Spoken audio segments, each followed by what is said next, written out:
Umbali hujenga mashaka na ukaribu huondosha mashaka hayo.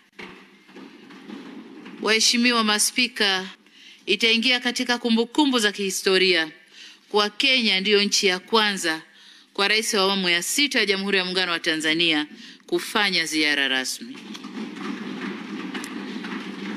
Nilikwenda Uganda lakini kwa madhumuni maalumu ya kusaini mkataba.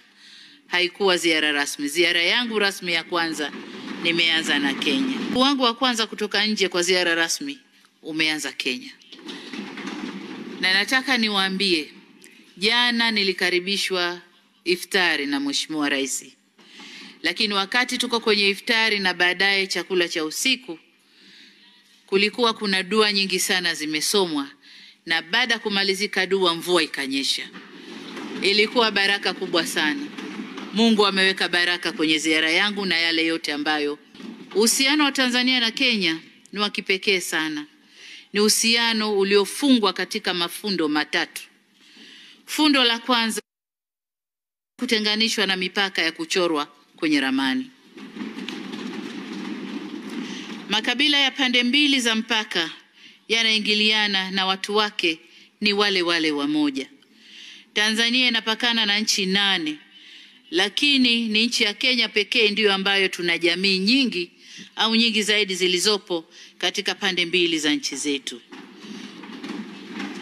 Kwenye ukumbi huu wa bunge, nadhani ndani hapa kuna wakina Otieno, kuna wakina Boke, kuna wakina Namelok kama ilivyo Tanzania.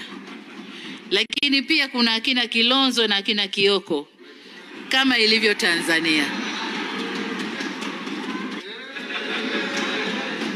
Huyu ni hii ni mifano michache tu.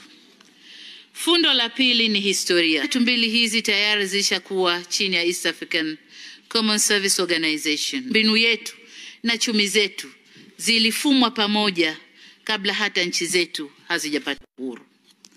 Fundo la tatu ni jiografia.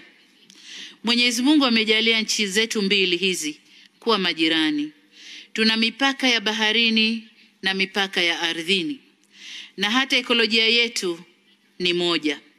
Ndio kusema kuwa hata wanyama pori wetu ni ndugu na ni majirani. Kuna wale wanyama pori wanani wale? Wanakuja kupata mimba Kenya, wanazalia Tanzania.